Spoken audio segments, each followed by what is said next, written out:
네, 안녕하세요.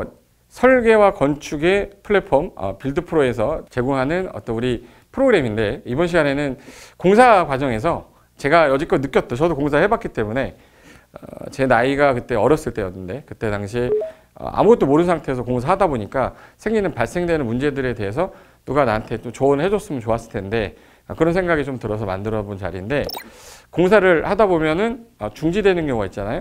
그 중지되는 경우에 어떻게 해결해야 될지 그 부분에 대해서 우리 빌드프로에 계신 한일규 대표님하고 잠깐 Q&A 갖는 시간을 갖도록 하겠습니다. 대표님 안녕하세요. 네, 안녕하세요. 빌드프로에서 개발금융부문 대표를 맡고 있는 한일규 대표입니다. 우리 지난 시간에는 보유세라든지 종부세를 좀 줄일 수 있냐 이 시간 가졌었는데, 예. 이번 시간에는 이제 공사를 하다 보면, 저도 이제 공사를 직접 몇 번 많이는 못 해봤기 때문에 항상 이 공사 중지가 되는 이유가 있고 공사 중지를 막기 위한 어떤 방법이 있을 것 같은데, 그 부분에 대해서 한번 오늘 Q&A 할 건데, 이 공사 현장이 중간에 이제 중지된 현장인데, 그 뭐라고 그러지? 무슨 흉물스럽게 생겼잖아요. 이 사진에 보면 이게 공사를 짓다가 그만둔 건지 아니면 오래돼 가지고 철거하려고 하는 건지 그래서 구분이 안 될 정도로 장기간 동안 공사가 중지된 거예요.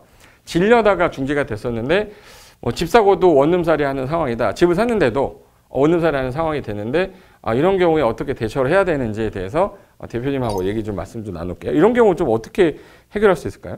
예, 이런 경우들이 이제 굉장히 많이 발생을 하는데요.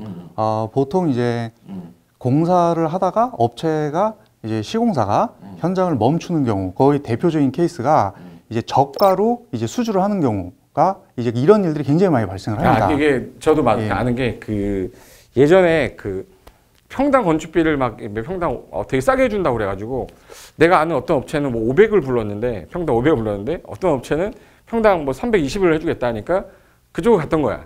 예, 320만 원 받아가지고 했는데, 자기가 생각했던 것보다 대금이 늘어나가지고 중간에 중지됐던 그런 사례인가요? 예, 맞습니다.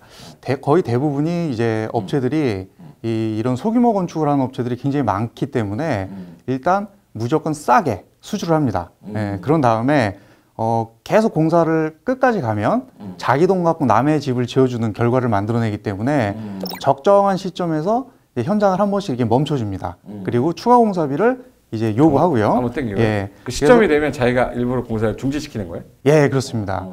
그렇게 하면 이제 건축주 자체가 이제 심리적으로 쫓기기 때문에 좀 더 달라 그러면 줄 수밖에 없는 줄 수밖에 없습니다. 예, 그래서 대부분이 이제 공사가 중지되는 현장들은 저가 수주로 들어왔다가 이제 조금씩 추가 공사비를 요구하면서 이제 멈추는 이제 이런 경우 현장들이 있고요.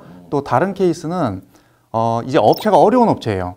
이제 소규모 공사를 하는 업체들이 좀 영세업체가 많다 보니까 업체가 어려워요. 그러다 보니까 먼저 앞에서 계약금을 한 30% 이 정도를 땡겨 받고 조금 일을 하다가 이제 잠수를 타는 케이스. 연락이 안 되다. 연락되고. 예, 그래서 거의 대부분 공사가 중지된 현장들이 이런 경우들이 많습니다. 예. 계약할 때 서류를 일반인이 우리 같은 경우도 이게 검토를 잘 할 수 있을까요? 쉽지는 않습니다. 일반인도 쉽지 않잖아. 예, 보통 이제 저희가 계약을 할 때, 도급 계약을 할 때 이제 챙겨서 받아야 되는 서류들이 몇 가지가 있는데요. 만약에 업체가 중간에 사고를 냈다. 그러면 이제 이 업체를 바꾸기 위해서는 이제 시공권 포기각서라는 이제 서류를 받아둬야 되고요. 포기각서? 예. 그리고 이제 인감증명을 이제 받았다가 한 3개월 단위로 또 계속 갱신을 해야 됩니다. 그렇죠. 3개월밖에 효력이 없으니까. 예. 그리고 이제 두 번째로는 이제 보통 도급 계약을 했을 때 이제 계약 해지에 대한 이제 조항을 담고 있는데요. 이 해지 규정이 정확하게 꼭 있어야 되는 거죠? 예. 어떨 맞습니다. 때 해지를 하겠다. 예. 그래서 공사를 장기간 공사를 방치했다든가 또는 이 업체가 막 공사를 하고 있는데 다른 현장에서 이제 가압류가 들어온다든가 이제 이 업체 자체의 이제 문제로 인해서 자기네 문제로 인해서 이 건축하는 건축자한테도 피해가 갈 수 있는 거네. 그렇죠. 예, 이런 일들이 굉장히 많습니다. 흔하게 이제 소금 현장에서 발생할 수 있는 일들이 이제 이 업체가 이제 면허를 대여해서 공사하는 업체인 경우, 맞아요. 예, 이런 경우에 엉뚱한 쪽에서 이제 내가 이 시공사한테 줘야 되는 이 공사대금, 이 채권에 대해서 가압류가 들어오고 압류가 들어오는 경우들도 있죠. 예, 그래서 이제 이런 부분을 이런 상황을 다 대비해서 이런 계약 해지에 대한 이런 서류들을 다 잘 받아서 갖고 계셔야 하고요. 이 마지막으로 이제 이 세 번째 부분 잠깐 말씀을 드리면 네. 보통 이제 공사가 중지가 됐다 그러면 결국 이 건축주의 목표는 이제 공사를 이제 재개해야 되죠. 어차피 내 현장에 어차피 문제가 있더라도 이걸 어떻게든 이제 기존에 있는 업체들 문제가 있는 업체를 내보내고 그쵸. 새로운 업체를 이제 데리고 와서 그쵸, 다시 예, 공사를 다시 시작을 해야 됩니다. 근데 이때 가장 흔하게 발생하는 문제가 기존에 있는 이 업체가 일을 하든 이제 협력 업체들이 있어요. 뭐 전기업체, 설비업체, 골조업체들이 있는데 이 업체들이 나는 분명히 이 시공사한테 돈을 줬는데 이 돈을 못 받은 겁니다. 예, 이 밑으로 내려주지 않는 거죠, 결제 대금을. 그렇지, 받아놓고 안 준 거잖아. 예. 중간에. 근데 이런 일이 소규모 건축에서 굉장히 많이 있습니다. 그래서 이런 경우는 내가 새로운 업체를 어디서 데리고 와서 이 현장에 이제 공사 재개를 하려고 해도 이제 이 돈을 못 받은 업체들이 이제 안 나가고 그래서 버티는 유치권- 경우가 굉장히 그렇죠, 많습니다. 유치권 행사하는 거죠. 예, 그래서 당연히 이제 유치권 포기각서나 이런 것도 받아야 되지만 어차피 새로운 업체를 내가 데리고 와서 공사 현장을 재개를 하려면 이제 돈을 못 받은 업체들과도 이제 잘 협의를 해야 합니다. 근데 이제 이런 과정이 일반인들이 하기에 쉽지 않죠. 예. 그래서 당연히 이제 이런 일이 발생한다, 했다라고 하면 좀 전문 업체로부터 좀 도움을 받아서 진행을 하시는 게 맞습니다.